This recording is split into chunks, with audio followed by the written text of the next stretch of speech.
Andy's Bistro, a creation of Chef Andrea Apuzzo, is where we're at today. 3322 North Turnbull Drive in Metairie, in perspective just off of Veterans Boulevard.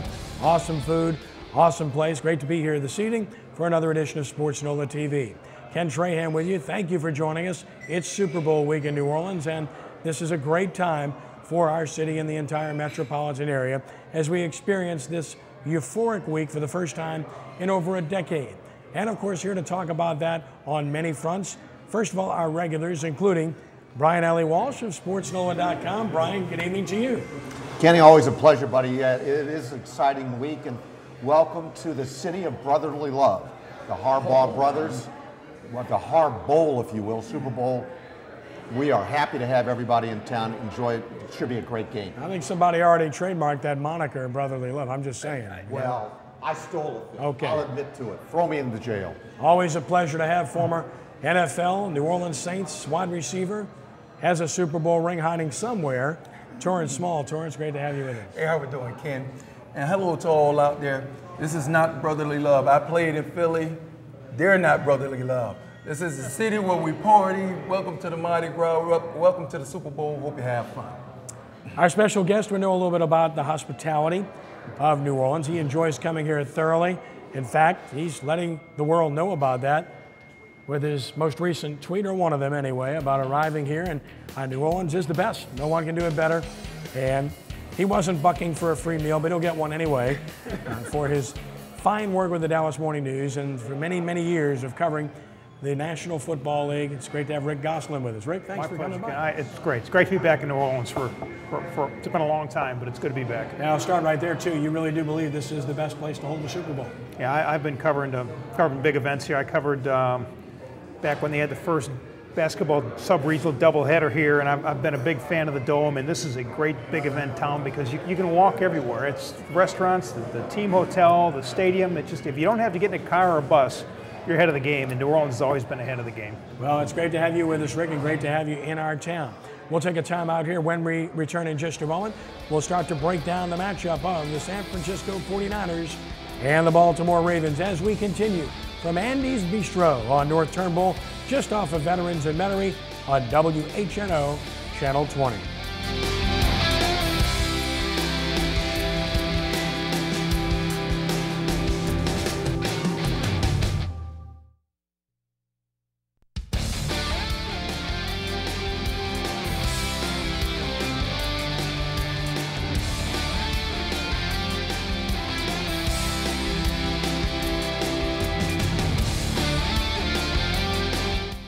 Interesting fact, it used to mean something.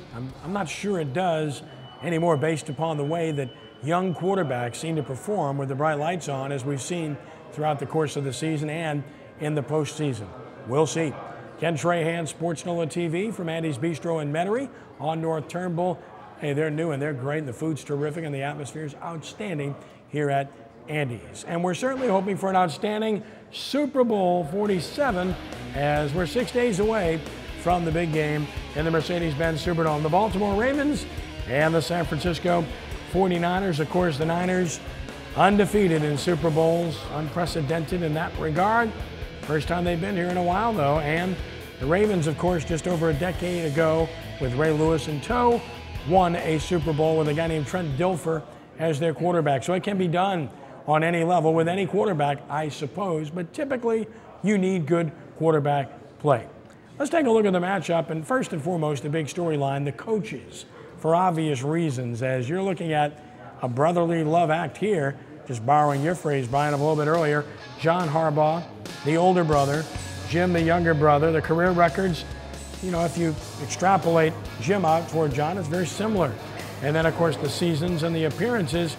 These are two different guys, even though they're brothers of the same mother, Brian. You're looking at one guy that's really kind of not reserved, but calm, collected, personable. The other guy who's on the edge all the time, a bit eccentric, but in their own way, they're both awfully good. I love watching Jim Harbaugh being grilled by the media, Goose, you know, where he's fidgeting all the time and he's pulling his cap around. He looks wound tight, but I tell you what, the guy was a good quarterback, and he's even a better coach in my opinion. The guy pays strict attention to detail, and players love to play for him. Okay, Jim Harbaugh, Torrance, you look at him, you watch his actions, his eccentricities, and yet you see the success that he's had, and it cannot be denied. No, it's the one thing that makes a coach great is relating to players. I don't care if a coach is a screamer, is he quiet, if he's nervous, however he acts. But the thing is, can he relate to players? That's the one thing that he does great. And Rick, when you look at Jim Harbaugh and what he's accomplished in a short period of time, he takes over from Mike Singletary, who couldn't do anything with this roster, had a lot of the same guys, had Alex Smith at quarterback, and he comes within an overtime and a field goal of making the Super Bowl with Alex Smith. Then in the middle of a season, he pulls Smith, puts Kaepernick in, he's in the Super Bowl. Clearly, this guy's got something going, dating back to what he accomplished at Stanford. Yeah, I think he benefited from a very young roster. Mike Singletary got fired for playing these young players. Now he's benefiting. They put those offensive linemen, they drafted them, put them out as starters. Singletary was trying to win with rookies at offensive tackle. Well, these guys are 2- and 3-year veterans now, and they got a great offensive line. They were the healthiest team in the NFL last year. But what I really give Harbaugh credit for was the gutsy move, changing quarterbacks. That could have blown up on him. It didn't. He did it at the right time. He made the right move. He didn't lose his team, and he's playing in the Super Bowl. John Harbaugh does a similar thing. Late in the season, dismisses Cam Cameron, inserts Jim Caldwell as his offensive coordinator, goes 1-2, and people are scratching their heads saying, what was this all about? Now maybe we're seeing the fruits of that labor. Well, I think what was all about was getting the football to Ray Rice.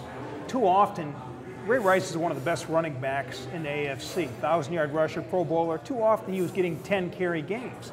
You've got to give Joe Flacco some help.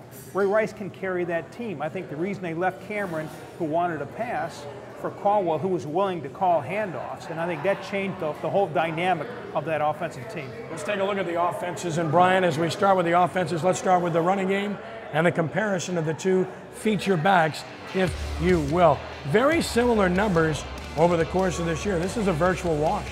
Absolutely, and Frank Gore, if you look at his numbers, they're down a little bit. Ray Rice's numbers are down a little bit from the tremendous season he had last year, but like Goose said, each one of them is capable of carrying a team.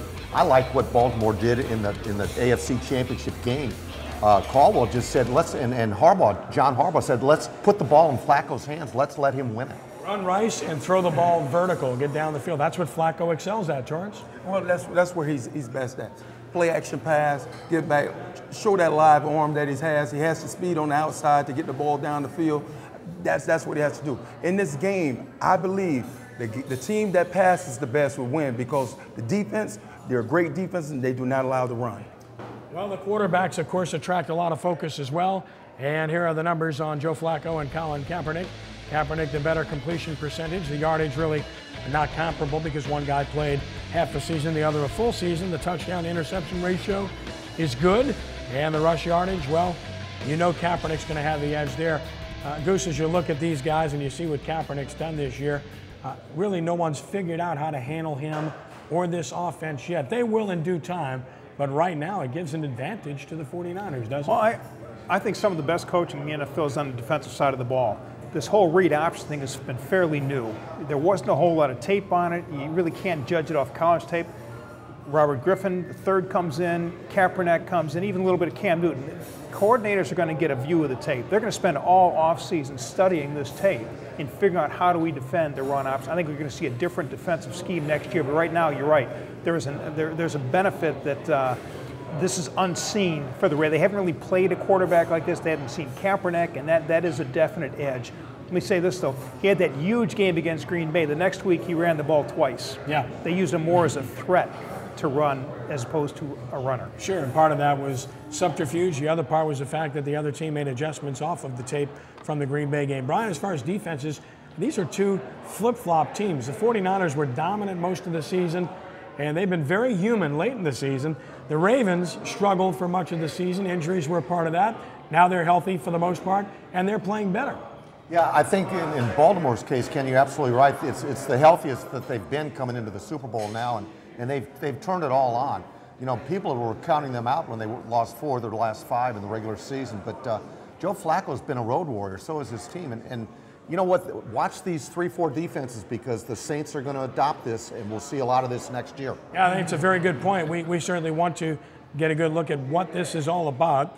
It's clearly designed to stop the run, and there's no doubt the Saints need to improve in that area, as many other areas as well that they need to improve upon. But we'll take a look at that when we come back shortly. We'll also let Torrance address the defensive side of the football. We mentioned injuries were a part of the Ravens' lack of success, and now they're getting healthier. And then, of course, you look at the 49ers, and they got some injuries late in the season, and maybe that impacted their defense. We'll continue this conversation as we continue to break down Super Bowl 47 in a moment when we return from Andy's Bistro with sportsNOLAtv here on WHNO Channel 20.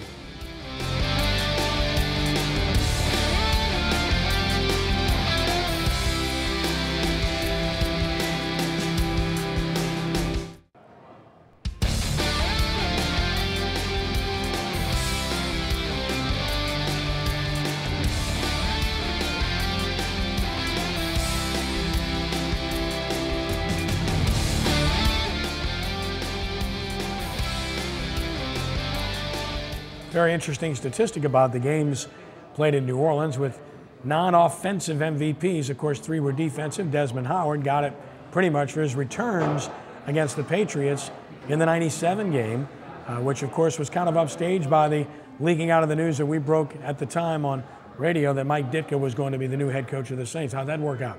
Mike's back this week. Hope it goes well. He's a nice guy. Glad to have him here. And we're glad to be at Andy's Bistro here for sportsNOLAtv. North Turnbull and Metairie, just off of Veterans. Okay, we continue our conversation with the Super Bowl and compare the offenses of these two teams. Torrance, and we'll talk to you first about that in terms of how similar, how different these particular offenses are. Well, the difference just comes with quarterbacks. If you look at the 2 quarterbacks, you have one that can run better than others.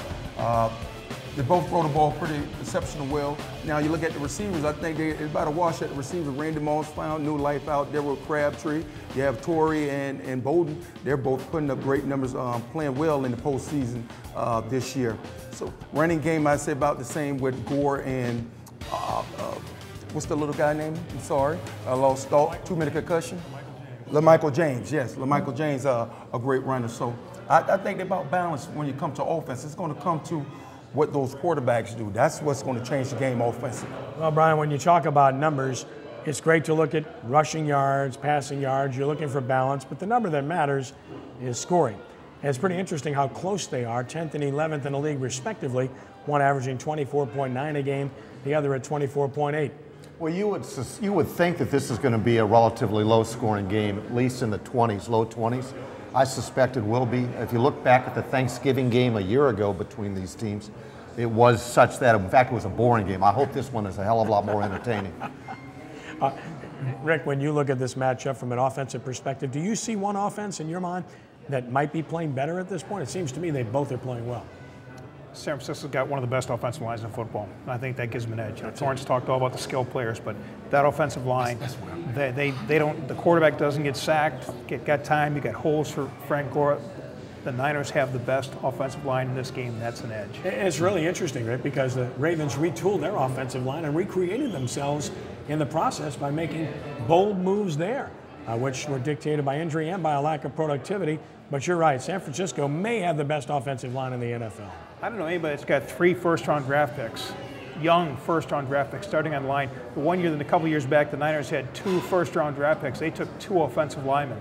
That's rare. And most owners today are going to want a splash pick to sell tickets, but to take 2 offensive linemen showed guts, and they're reaping the benefits right now. And Jonathan Goodwin's coming home to New Orleans, and he's played very well at center for the 49ers. Still loves New Orleans, by the way.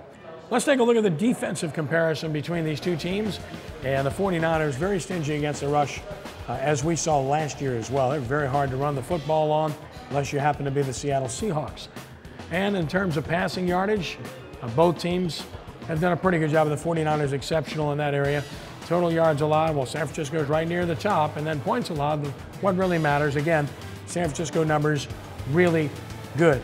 Torrance, the 49ers, as I mentioned, they look like the best defense in the league last year for much of this year, and yet late in the season, people started to show that they could do some damage. Seattle torched them. Packers had some success despite losing, and Atlanta made it look easy for a half in the championship game. Well, they give up passes. One thing we know you can beat them against the pass. They're great, exceptional against the run. They're not going to let you run anything. Pass, you can do some things to him. We showed that Drew Brees threw the ball all over the field with the Saints. So I think they can get some passes on him, but running, I don't think you're going to get anything. Brian Ray Lewis is virtually healthy, maybe not 100%, but he's played really well. His tackles certainly dictate that when you look at stats. Ed Reed is back healthy and playing well. Free agent, by the way. Keep that in mind, Saints fans. And in addition to that, they have a guy in Ladarius Webb that would have been here starting, but he's hurt, went down early in the season. Still, without Webb, they've been pretty healthy of late, and that's helped their defensive productivity. Absolutely, and as we mentioned, Kenny, they've gotten their act together here in the playoffs. The very players that you've mentioned, I know we'll talk about this, but the fact that Ray Lewis and his retirement and all of that the hype that has surrounded that, there's no doubt that that's been a galvanizing influence on this team as it goes forward. And the Lewis factor, Goose, I mean, how big is it? Can we overestimate it? Do we underestimate it? Well, Ray Lewis has been the battle cry for this team all postseason, and Joe Flacco's delivered on that battle cry.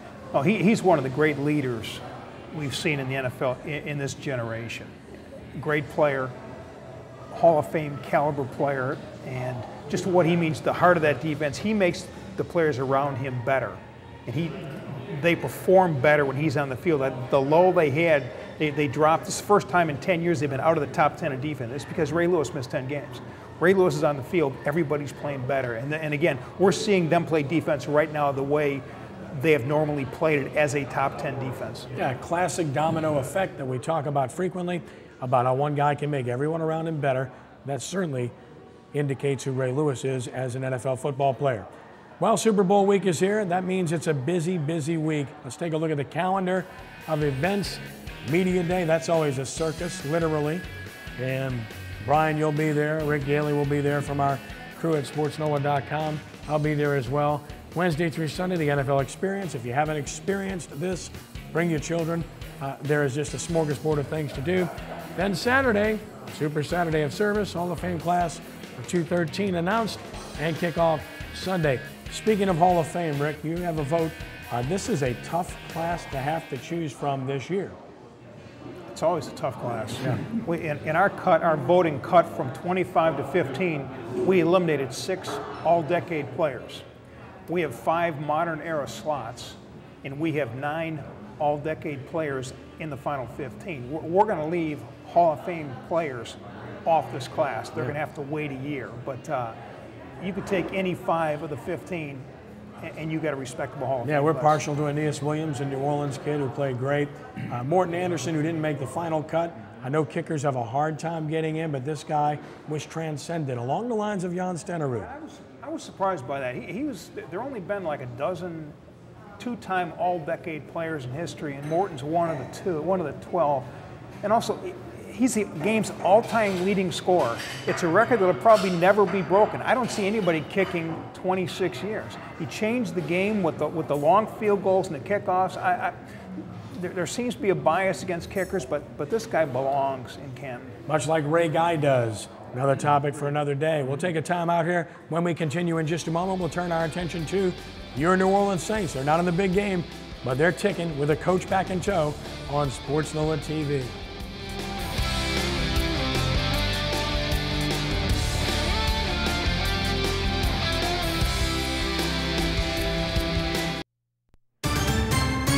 Our Sports NOLA trivia question of the evening.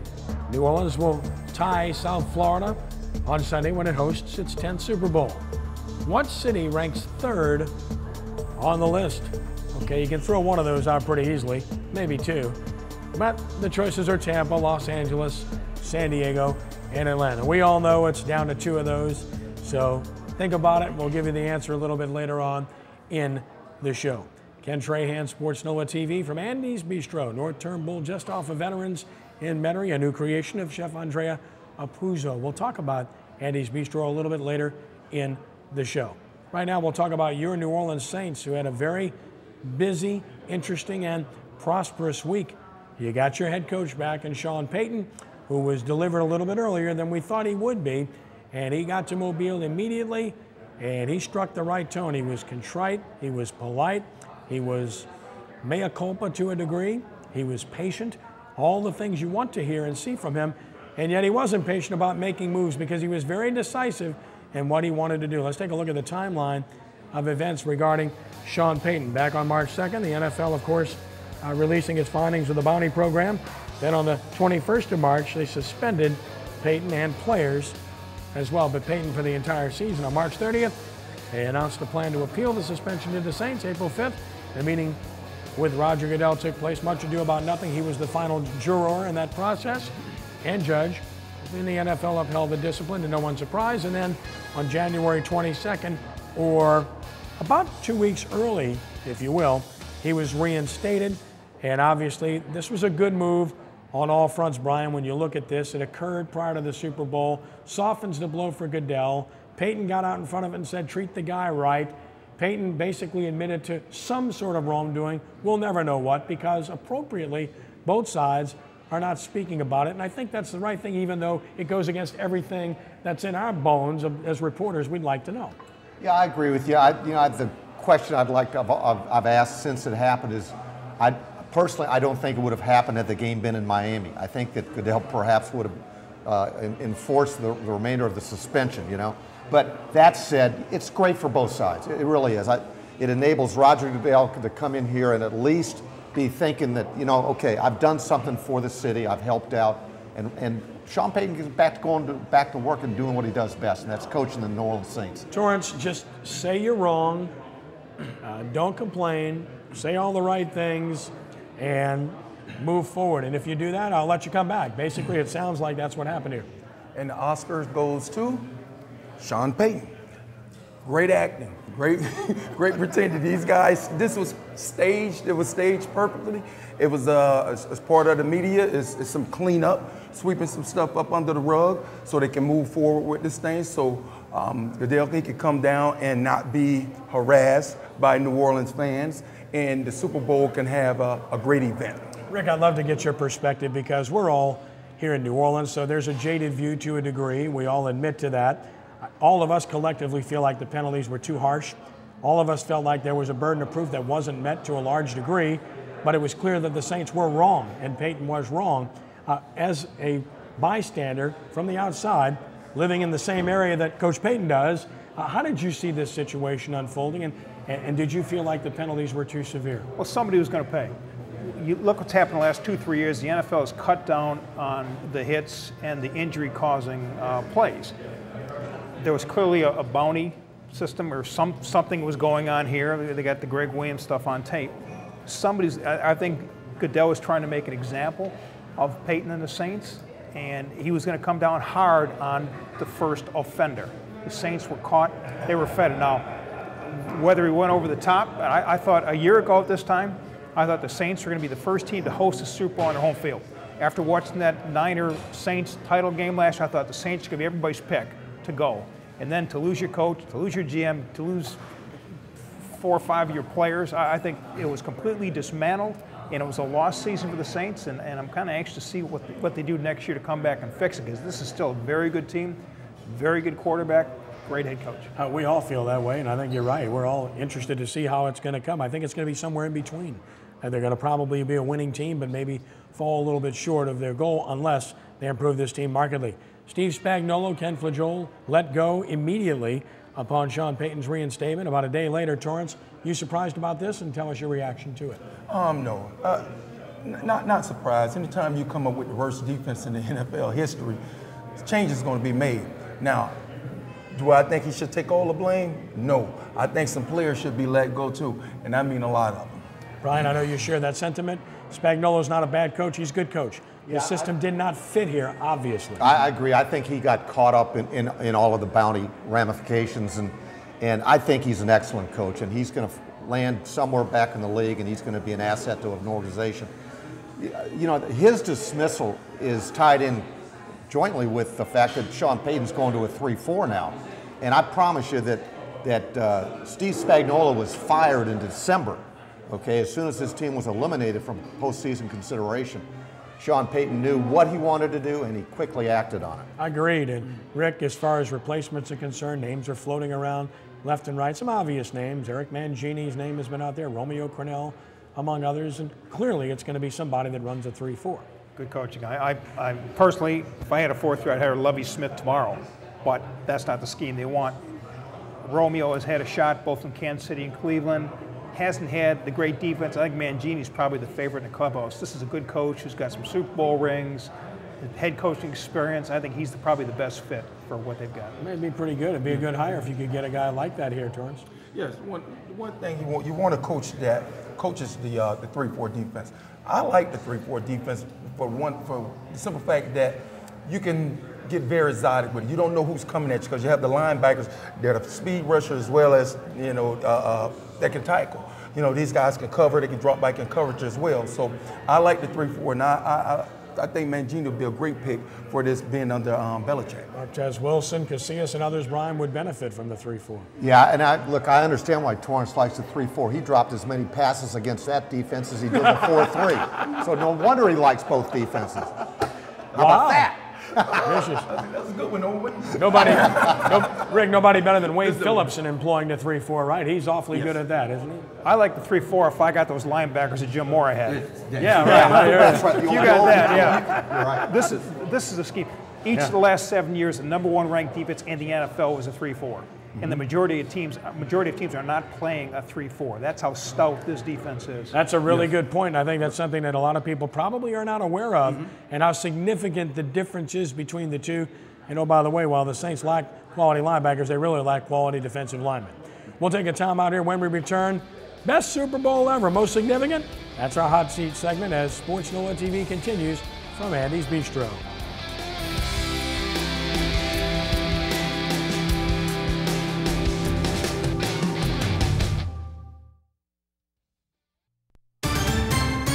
Our Sports NOLA trivia question of the evening, all about Super Bowls. New Orleans tying South Florida when it hosts Super Bowl 47 on Sunday. What city ranks 3rd on the list? This is not that difficult in the final analysis. And the correct answer is Los Angeles. Not difficult at all. Go back to Super Bowl I, start right there, and move forward. They've hosted a bunch. It's a nice place to visit, but I wouldn't want to live there if I was a Super Bowl. You talk about logistical nightmares, that is the ultimate, or the penultimate, if you will, of difficult circumstances. But weather's always going to be good. Real interested to see how the weather will be next year in that New Jersey, New York corridor. That's going to be very interesting. Ken Trahan, Sports NOLA TV from Andy's Bistro on North Turnbull in Metairie off of Veterans. And it is time now for our hot seat segment where we place Brian Allee-Walsh on the hot seat with a hot topic of the day. Most significant and or best Super Bowl in the history of the big game. A lot of games to choose from, 46 of those. And I'm not opposed to letting you name a couple if you want to, but Brian, you set the tone. The floor is yours. Kenny, thanks as always. I'd like to kind of use the word memorable for the game I'm about to talk about. It's Super Bowl 22. It involved the Washington Redskins and the Denver Broncos. I think it was Jack Murphy Stadium, if I'm correct at the time, and in San Diego. And if you remember, this was the game that Doug Williams from Grambling became the first African-American quarterback to start and play in a game. So it was significant to me because I happened to attend it and see him excel. They ended up coming back from a 10-0 deficit to win 45-10, I believe. They scored, or 42-10, excuse me. I think they scored 35 consecutive points, and Doug had just a super game.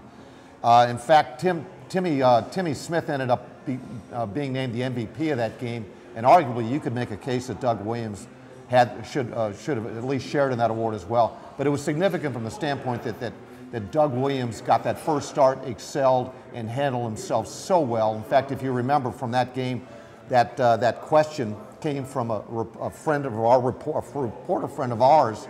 Goose knows him as well, Butch John of the Jackson Clarion Ledger, I believe it was at the time, and he asked Doug, "How long have you been a black quarterback?" I happened to be standing next to Butch, just like I am as close to Goose, and I'm telling you, it was taken way out of proportion here, but Doug handled it so gracefully and continued to play well and had a great game, and that's one that sticks out in my mind. Well, which one I love? 36. Rams and the Patriots. Great game. Understand, the one thing you have to understand, I played with the Patriots at this time. It was the perseverance that we had to overcome. All the doubt that was ahead of us. A lot of doubt. Early in the season, we lost the quarterback coach to sickness. We lost, didn't die, but had to leave the team. We also lost our starting quarterback, Drew Bledsoe, to an injury. Comes in, young guy, Tom Brady. Nobody knows. Nobody had no trust in, didn't believe in. Only that team believed in him. We all rallied and came together. We had 9/11 that year. That was big up in Boston. I remember being at my apartment at the time when they made a few of the arrests right across from my apartment. A couple of arrests for the 9/11. That was big that year. We come to the playoffs and the famous tuck rule that we had. But through it all, we made it to the Super Bowl and we were underdogs and came out victorious, 48-yard kick by Alex Metairie. All right, you were involved in that. I get it. Rick, how about your most memorable Super Bowl? I've covered 31 of these, and they all kind of run together, but I agree with Torrance. I thought that Patriot win was the biggest upset in Super Bowl history, a bigger upset than the Jets and Colts. I thought the Jets were a better team than the Colts. The game that stands out for me, though, was a game played here, Bears-Patriots. The ferocity of the Chicago defense. Tony Eason was getting sacked as he was dropping back to pass. I think it's the first time I've ever seen a team was actually scared in that game. You know, Tony Eason eventually got pulled, I think it started the second quarter, but just the ferocity and power of that defense. That was the best effort by one unit I've seen in all my Super Bowls. Yeah, John, they're under a judgment here. The best single defense in terms of a single year was that Bears defense. I think the best defense continuously in the legacy of Super Bowls were the Pittsburgh Steelers defenses, of course, of the 1970s, which of course leads me to my game that was most memorable, and that was the second Steelers and Cowboys matchup of 35-31. And the game wasn't close in the fourth quarter, but it got closer, and if Jackie Smith had caught a pass, it might still be going on earlier in the game. That game included more great players on one field in my mind, and it combined the one element that you always yearn for, two iconic franchises at the peak of their production in terms of productivity, in terms of talent level, getting together. And that trilogy lasted, what, twice in 4 years. So it was pretty good to see them get together. And the Steelers won both matchups by 4 points. I thought that was a great game, but there were other really good games as well in my mind. I think the game Brian mentioned certainly was significant because of Doug Williams disproving that ridiculous axiom about African-American quarterbacks. The game that Torrance mentioned in New Orleans was really the birth of Tom Brady, if you will, and that legend being born here and beating the greatest show on turf and stopping them. We don't know if Belichick had their plays being called into his ear, as some people have said for many years now, but they did a great job of slowing that offense. Other great games, I thought the Panthers game when they played the Patriots stuff, 32-29 was great. And most recently, the one that sticks out was that Steelers-Arizona game. That was a great football game. Kurt Warner, who in my mind is a Hall of Fame quarterback, takes his team down the field, and they score apparently to win the game. And then Roethlisberger takes the Steelers back, makes that memorable throw in the end zone. Great throw, great catch, and the Steelers pull the game out in what to me was the highest level you can possibly play at when it mattered most. Quarterbacks excelling in the clutch, much like, I don't know, Eli Manning did against the Patriots on 2 different occasions. But Rick's right, so many different games, they run together, but some memorable performances. By the way, just as the Bears were the best defensive performance ever, 49ers in New Orleans against the Broncos, 55-10, best offensive performance ever at the peak of Joe Montana's career. Jerry Rice had 3 touchdown catches, and he wasn't even the MVP because Montana threw for 5, and they were incredible. Unbelievable offense. Right after Walsh had stepped away and Seifert took over, they were never better. So to me, best defense ever, Bears, 85 season, 49ers, 89 season from an offensive perspective. We'll take a time out here. When we return in just a moment, we'll talk about the NBA franchise and their new name, among other things, as we continue from Andy's Bistro here on North Turnbull at 3322 North Turnbull, just off of Veterans in Metairie on sportsNOLAtv.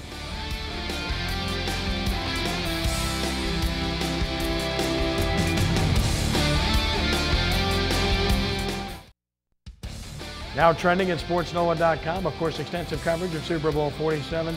The latest on the LHSAA football split. Read from Rick Gosselin, Dennis Lorio, myself, and others.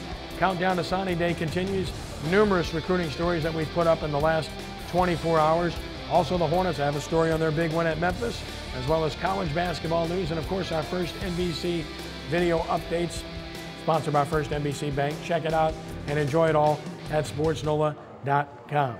Ken Trahan with you from Andy's Bistro in Metairie, and your New Orleans Hornets / Pelicans / I don't know, whatever you want to call them for now is cool. You can type in two different web names and you can get to the site regardless at this point in time, but the bottom line is for now, they're still the Hornets, although the Pelicans name was unveiled a week ago. So the Hornets in good shape, and as we look at the Hornets and what they're doing, obviously they have embarked on a long road trip because they are displaced by the Super Bowl. So they, first of all, played against San Antonio on the road, played them well, lost by 4 despite playing well.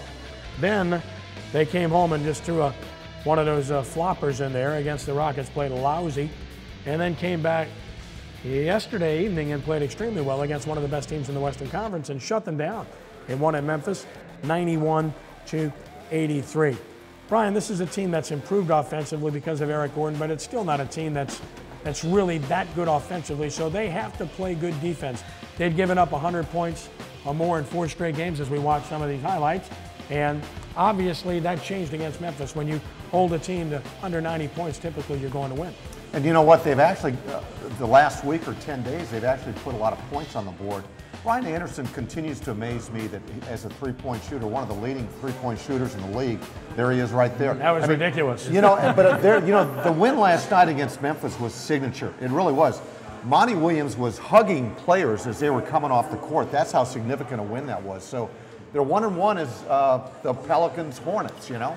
Yeah, this was the start of a 5-game road trip. We'll get to the rest of the schedule coming up. But Torrance, obviously, he mentioned Ryan Anderson. This guy went off 7 for 13 from three-point range last night. And he's kind of like a 2-guard. He's 6'10", but he's like a 2-guard. He can shoot. His range is 26, 27 feet. He can shoot with a hand in his face, shoot the step back. And at 6'10", he can get that shot off on anybody.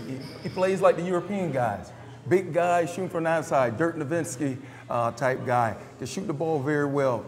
He's not the only big guy that shoots the ball well for us. Smith shoots the ball pretty well for us from the outside as well.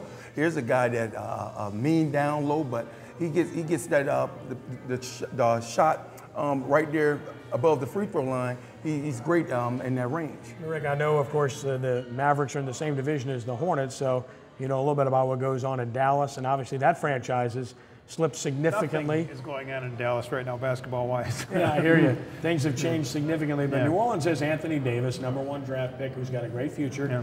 Got Eric Gordon, who can score the basketball when he's healthy. Ryan Anderson has mentioned a good player. Al-Farouq Aminu stepped up and rebounded well and defended.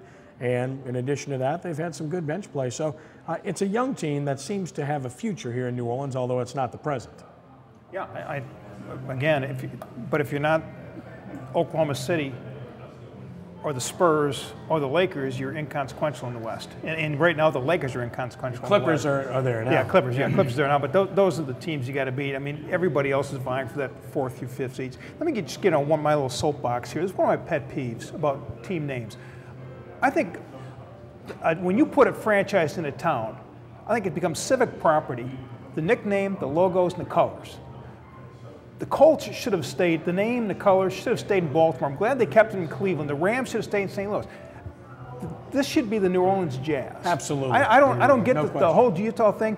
When they left, they should have surrendered colors, nicknames, logos. And we shouldn't be talking about Pelicans and Hornet. This should be the Utah Jazz, and that's my New Orleans Jazz. Yeah, I mean, it's ridiculous. I couldn't agree more. The Hornets are going to go away, and they'll probably be resurrected once more in Charlotte, where they fit very clearly. So Pelicans becomes the new name, and we get a look at the logos, which most people really like, and it kind of dispels some of the criticism that we've seen nationally. For what reason, I have no idea. People saying, well, it's not intimidating. Yep, kind of like a net, you know what I mean? Or a Knick, or a Laker. That's really intimidating, please. I mean, Brian, I like it. I mean, when they explained it all the way and told you, I'd prefer that it wasn't Pelicans because I'm born and raised here, and that's a baseball name and a baseball legacy, one that you were actually part of in the resurrection of the Pelicans in the Superdome. And at the same time, I don't have any problem with this because it fits the city, fits the state when they explain why and what they're going to do with this name in coastal restoration and in helping to make people aware of things. Then it made all the sense in the world. Absolutely, and you know what? It's going to make owner Tom Benson a slew of money as well. Sure, merchandising. People like the logos. So let's take a look at the upcoming schedule for the New Orleans Hornets. As mentioned, they're on the road. It's a 5-game road trip. Speaking of those Lakers, they're at Staples Center tomorrow night. Then a back-to-back at Utah, which means Gordon won't play in one of those games. He doesn't play back-to-backs. Then it's at Denver at altitude against a good Nuggets team. And then the Timberwolves, who have struggled without Kevin Love and Rubio not being anywhere near where he was previously. So you look at that schedule, Torrance, what can you pick off? You pick off 2 there? You pick off 3? What can you do? I can see them going 2 and 2. Hopefully they can take 2 out of that. And obviously the Western Conference is the stronger conference overall, Rick. You have more good teams in the West than you have in the East. I just love Oklahoma City, even without Harden. I think that's going to be the team to beat, I think, coming out of the West. I thought the Lakers on paper going in, but watching the Lakers and watching what I'm seeing now at Oklahoma City, I really like that team. It's a big weekend for Hall of Fames. We talked about the Pro Football Hall of Fame election and announcement coming up, but the Louisiana Sports Hall of Fame growing as well this past weekend. Let's talk about that and show you about the inductees. Some familiar names nationally, locally, and regionally. Shaquille O'Neal. Chanda Rubin, of course, was an international tennis star. Tommy Hudson, good football player, actually played for the Saints for a bit. Kevin Mawai, that guy, 9 lives, right? Irvin Johnson, the Irvin Johnson from UNO, of course. James Jones, another great name in basketball. Adi Ardoin from horse racing. Skeets Toohey, terrific basketball coach. And Anna Cole, induct for an athlete. Brian, I know you're close to this process, and that was a very good class. Yeah, you know what? You know you're getting old when you can cite about 5 or 6 people on that you've covered. One day, maybe Torrance Small will be on that Louisiana Hall of Fame. One day. If you vote for me. Oh, it's going to cost you, my friend. Are you holding your breath or not, man? No, but I'm happy to see my man, Tommy Hot Sauce Hudson. That's what I called him. Tommy Hot Sauce Hot Hudson. He was cool. Oh, he was great. He was cool under pressure, and I thought just did a great job at LSU. He was always going to be a number 2 type guy in the NFL, but he was able to see time at that level and play. And, of course, Shaquille O'Neal dominates because of his ominous presence, both in terms of his physique and his verbiage. He's always fun to watch and listen to. Great, thanks for being here. Great to have you with us, my friend. We appreciate it. Enjoy your Super Bowl. Great to be back in New Orleans. Brian and Torrance, thank you guys. Thank you. All right, we'll take a time out. We'll talk food at Andy's Bistro when we return in just a moment on sportsNOLAtv.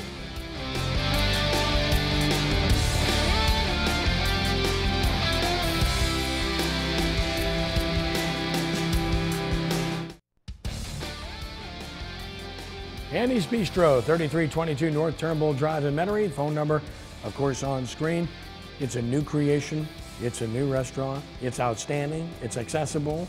And it's something I know you will enjoy when you come by and try Andy's Bistro, which, of course, is a bit of a creation, part of the family of Andrea's. And if anybody's ever been to Andrea's, best Northern Italian cuisine, not just in the metro area, but as well as any restaurant in the country, which I will say unequivocally, having been there on many occasions. Andrea Apuzzo with us. And Andrea, Andy's Bistro. It's good to have you with us. Talk about this concept and what brought you to it. First of all, glad to be here. And it's a great opportunity that Mr. Bennett, Kevin Bennett, one of my dear friends for years and years here. We've become family. And it's cooking 52 years from around the world, 5-star hotel, restaurants, and been a little bit everywhere. And when I came to New Orleans, I fell in love with the city. The city's got the unbelievable vibration of good cooking, good food, lots of seafood. And when I opened Andrea's restaurant 28 years ago, by the way, we celebrated our 28th year anniversary on 21st January, thank you. I always wanted to do something casual, a little more relaxed atmosphere, and something New Orleans. And I have a good opportunity with Kevin Bennett, the son. He has 2 good-looking sons that they've been helping a lot. And one of the best things was to put a team together, the general manager, Patrick, and the great chef here on my right, Chef Dwight, they're doing a wonderful job. But something unique, great steaks. I always wanted to have a pizza oven, wood burning, the real pizza. That's, you know, you're in Naples, you make it a wonderful aroma, and it's wonderful San Marzano tomato. It's very simple. Cooking is an art, it's love, it's passion. and we got to put them on a plate, and that's why we're here in Andy Bistro. Give something unique of New Orleans to our people, our friends here in New Orleans, and people from all over the world come, especially this time of the year, Mardi Gras, but any day, lunch and dinner, we open. We want to invite everybody else here, everybody to come enjoy this wonderful cuisine of Andy Bistro. And lunch and dinner every day. Dwight lunch and dinner is the every day. executive chef, and it's great to have you with us. And he talked about it, wood-burn pizzas, the burgers, the seafood, the steaks are reasonably priced. Po' boys are great. I had a barbecue shrimp po' boy earlier today. It was awfully good. By the way, the fries were cooked really well. That's right. So again, from your perspective, why people will be attracted to Andy's? They'll love this place here because we're doing a lot of great things here. We're doing some good things here. And by me and my staff in the kitchen, we have a great love and passion for what we do. Love and passion for putting out good food. Consistency plays a great part. And I think by them coming over, they can come and get one dish today and come back a month later and be tasting the same way. I'm on top of consistency, putting out a good product. And I always say people eat with their eyes, not with their mouth. If it looks good, tastes good, the word will get out and get them to come back and say, hey, come try Andy's Bistro. We're doing a great thing over here, putting out some great barbecue shrimp dishes, great po' boys, great touches to them, and just want to make some good things happen over here in Metairie. Yeah, and of course reasonably priced, and I think that's very important as well. That's the main key. Keep everything good quality, the best steaks, some of the best steaks in town, but at a reasonable price. You know, it's very, very cooked to perfection. But the meat is outstanding.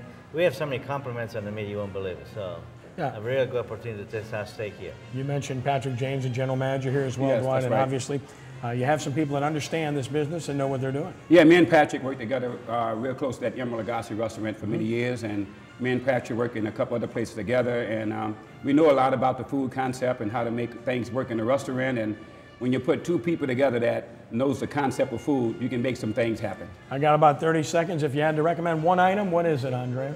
I like them all, but I say the filet beef tenderloin at outstanding. All right, what about you, Dwight? I'll say the Napoleon, the fried green tomato topped with jumbo lump crab meat and our homemade remoulade sauce with the essence of balsamic extraction. That'll make it happen. That's a perfect description. You got it from the two guys that know this menu best. So if you come here, now you know what to order, although it's all very good at Andy's Bistro here on North Turnbull, just off of Veterans. Andrea, it's great to see you again. Congratulations on this enterprise and on 28 years at Andrea's. Dwight, thank you so much. You'll see us again. I promise you. We enjoyed it. And you'll see us again next week. We appreciate you being with us again for another edition of Sports NOLA TV. Until next week, for Andrew and Adam and Lenny and the entire gang, I'm Ken Trahan saying thanks for joining us. Be a good sport. God bless you one and all. Rounding third and heading home. So long.